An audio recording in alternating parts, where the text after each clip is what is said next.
자, 그러면 이제 그 정견을 하는 거에 대해서 우리가 구체적인 그 좀 밀도 있게 정견 속으로 한번 어떻게 정견하나 그걸 한번 들어가 봅시다.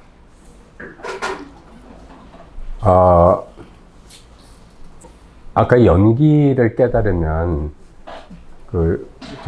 부처님 법을 깨닫는다라는 말씀을 드렸는데, 연기를 깨닫기 위해서는 12연기라고 하는 연기를 구체적으로 인수분해한 공식이 있어요.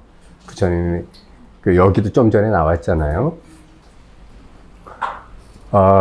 그게 이제 무명, 행식, 명색, 유깁, 촉수, 애취유, 생로병사, 이렇게 쭉 나가는 게 있어요. 그걸 어떻게 다 외우느냐 하시겠지만,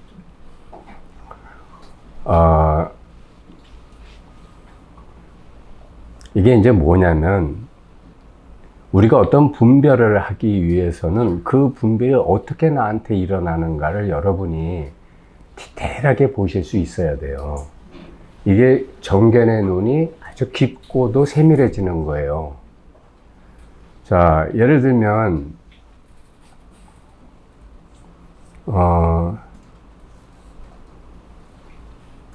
수아님은 아직 공부 안 하셨죠?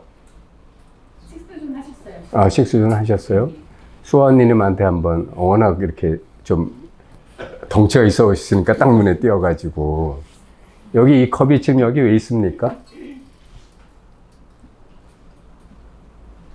이 컵 보셨죠? 이게 여기 왜 있죠? 그냥 있는 거죠. 그러니까 이제, 그럼 이건 여기 왜 있어요?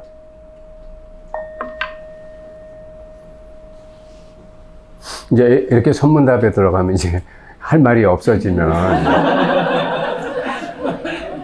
자, 이게 이제 아직 사물을 보는 눈이 법안이 안 열려서 모르는 거예요.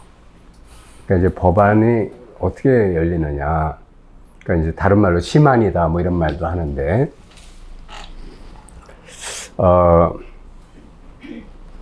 우선 그 12연계는 보면 이렇게 복잡하게 제가 얘기할 게 아니라 그냥 핵심만 말씀드릴게요.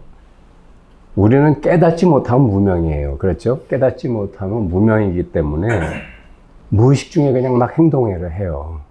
끌리는 대로, 어떤 자극이 오는 대로, 외부 자극이 있으면 그대로 이렇게 돌아보거나 이렇게 바로 행동을 해요. 그죠? 그러니까 깨어있지 못하기 때문에 무명에서 바로 행동이 나와요. 행이 나온다고. 움직이면서 거기에 식이 따라가요. 식이라고 하는 건 뭐냐면 의식이 따라간다고. 아직 분별하기 전에 순간적으로 이렇게 돌아보는 거 있잖아요. 그죠? 그럼 거기에 명색이라는 게 뭐냐면 이름이에요. 이름과 모습이 명색이에요. 거기에 컵이 있구나라고 하는 이름과 명색이 번개같이 나한테 떠오르는 거예요. 그러니까 벌써 이거 딱 보고 컵이구나 하는 이전에 뭐가 있었냐면 무명과 행과 식이 먼저 있었어요. 이건 놀라운 얘기 아니에요? 번개 같은 그 순간에 부처님이 12가지로 분석했어. 대단하지 않아요? 그러니까 명색이 딱 나한테 분별이 되면 그때는 이게 컵이고 저런 모양의 컵이구나라는 명색이 딱 들어오는 거예요. 이렇게 딱 분별하는 순간에 유깁이 일어나요. 유깁이 뭐냐면, 유깁이라는 게 안이, 비설, 신, 의를 통해서 이것이 나한테 어떤 형태로 저장되는 거예요. 각인된다고요. 센 것도 있고 약한 것도 있죠. 그냥 그 순간이고 지나가 버리는 것도 있어요. 그러니까 일단 유깁이 일어나. 네? 자, 유깁이 일어나면서 이제 여기 촉이라는 게 있는데, 이제 촉은 되게 만지는 거지만 보고서 이쁘게 생겼네, 이것도 촉이에요. 왜냐하면 시각을 통해서 이렇게 각인되기 때문에. 아시겠죠? 이쁜 남자나, 멋있는 남자나 이쁜 여자가 있다. 오, 멋있네. 이것도 촉이에요. 뭐 장동건이야. 오, 벌써 명색 다음에 촉이 일어나. 그렇죠? 그러면 이게 아주 기가 막히게 이쁘다고 하면 뭐가 일어나냐면 자기가 수라는 게 뭐냐면 느낌이에요. 이 불교에서 쓰는 말들이 이제 그 조금 이렇게 해설을 해야 알기 쉬운 말들이 있는데 수라는 게 느낌입니다. 그럼 느낌이 좋으면 어떻게 돼요? 자꾸 보게 되죠. 이렇게 좀 오래 지켜보게 되고 그게 뭐 예를 들어 뭐 멋있는 고려 청자라든가 유명한 배우라든가 하면은 여러분은 지나가다도 이렇게 고개가 따라가죠. 그러니까 이런 게 뭐냐면 벌써 이 촉수가 일어나서 애가 일어났어요. 애라는 게 뭐냐, 취착하는 게 일어났어요. 좋아하니까 붙들고 있는 거예요. 뭐가, 시선이. 그렇죠. 그렇게 애가 일어남으로 인해서 벌써 무의식이나 잠재의식에는 취가 일어났어요. 자기도 모르게 마음속에 이렇게 저장된 그 정보가 들어와서 각인되고 있어요. 그렇죠. 그럼 이게 나중에 뭐로 나올까? 탐진치로 나와요. 그래서 탐진치로 나오는 뭐가 저장되면서 내가 생겨나요. 그래서 이 잠재의식 때문에 여러분이 중음신에 가서는 다시 태어나기를 원해요. 그래서 노사가 생기는 거예요. 그러니까 12연기가 컵 하나 보는데 다 일어나는 거야. 그럼 여러분 자기 하는 행동의 12연기를 다 분석해 본 적이 있어요? 없죠? 그러니까 분별해서 못 태어나는 거예요. 앞으로 한번 해보세요. 해분존에서 해보려고 합니다. 해분존에서 이걸 하니까 해분존 강의를 재수강 하시든지 아니면 안 하신 분들은 한번 들어보세요. 자, 그러면 이 컵이 지금 여기 왜 있느냐? 왜 있느냐면 컵이라고 하는 명색을 자기가 떠올리기 전에 이건 컵이 아니었어. 왜? 이 컵을 세상에 처음 본 아프리카 원신이라고 해봅시다. 그럼 이게 뭔지 무슨 컵이란 이름을 어떻게 알아? 모르죠? 그죠? 그때는 명이 없는 거야. 색은 있어도. 그렇죠? 그러니까 뭔가 형체는 알겠는데 저게 무엇에 쓰는 물건인지를 모르는 거예요. 이름도 모르고. 그렇죠? 그러니까 이게 여기 지금 왜 있느냐라고 하는 것은 내가 명색으로 이 컵을 컵이라고 하는 걸 알 때 그때부터 있는 거예요. 그렇죠? 내가 그렇게 분별하기 시작하면서부터. 그럼 여러분 잘 봐요. 여러분이 이렇게 사람이 많이 붐비는 그런 길을 걸어갈 때 수많은 사람들이 옆으로 이렇게 막 지나갑니다. 그죠? 그때 여러분은 이 12연기 중에서 어디까지 작동할까? 무명행식까지만 작동해요. 명색이 아직 거기까지 안 간다고. 그러다가 모르는 사람이 있지만 좀 이쁜 여자나 멋있는 남자가 지나갈 때는 잘생겼네. 그러면 색에 떨어지는 거예요. 그 순간. 그렇죠? 명은 몰라. 그 사람 이름 모르니까. 알겠죠? 그래서 거기서 워낙 잘생겼어. 그러면 촉수애까지 또 거기서 일어났어요. 아, 그래가지고 뒤쫓아가는 남자도 있잖아. 그렇죠?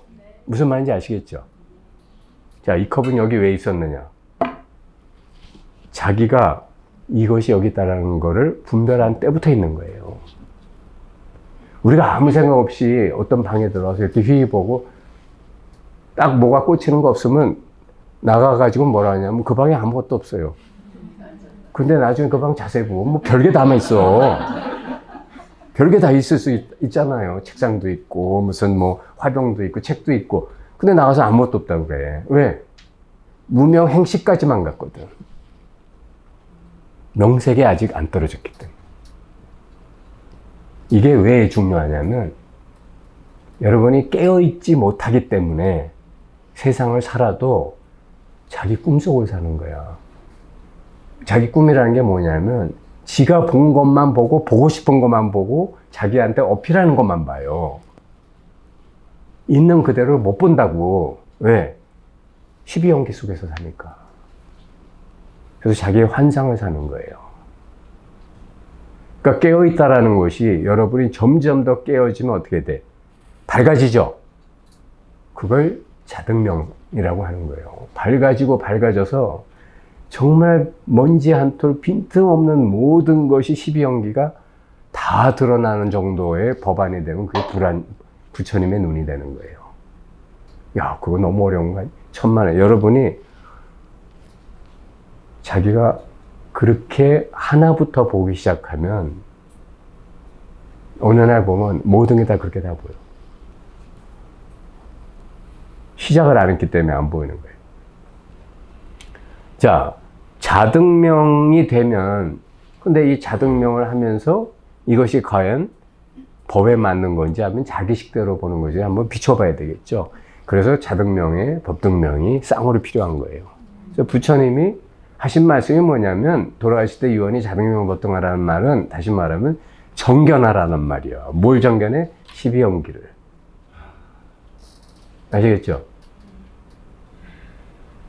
그런데 여러분이 만약에 진짜 12연기를 다 이렇게 확실하게 알고 보면, 즉, 그 깨달은 사람의 12연기는 어떻게 되냐면, 이 12연기가 헛개비처럼 되고, 없다는 게 아니에요. 헛개비처럼 남아있고, 잔상으로, 거기에는 알만이 있어요. 암. 자기의 암. 무엇을 안다는 것. 그러니까 다시 말하면, 무명 대신 거기엔 각성이 있고, 그 다음에 행과 식은 그냥 딱 보는 순간 뭘 봐요? 자기 생명의 움직임을 보는 거야. 이 대상에 떨어지는 게 아니라 보는 것을 본다는 것을 보고, 듣는 것을 듣는다는 것을 듣고, 느끼는 것을 느낀다는 것을 자각합니다.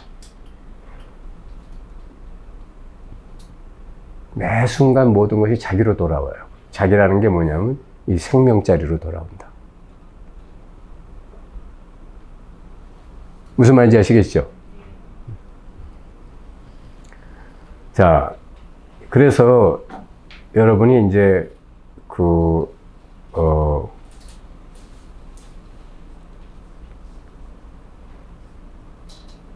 12연기를 앞으로 피올라 마음학교의 프로그램을 뭐 더 들으시든 아니시든 간에 제가 드리고 싶은 말씀이 뭐냐면, 정견 공부를 일상 속에서 해라. 뭐, 마누라나 남편이 기분 나쁜 얘기를 했다 해서 바로 반응하지 말고, 자기 마음 속에서 이것이 12연기 중에 무명, 행식, 명색, 유입, 촉수까지 벌써 갔다라는 것을 자각해라, 이 말이죠. 그렇게 느꼈으니까 그 다음에 자기 반응이 나오는 거 아니요. 그렇죠? 그 짧은, 그 소리 듣는 그 순간에 벌써 8단계가 지나간 거야. 아시겠죠? 그래서 여러분이 이 12연기를 제대로 정견하게 되면, 하려면 우선 평등지와 차별지를 조금 이해하셔야 돼요. 평등지라는 게 뭐냐면,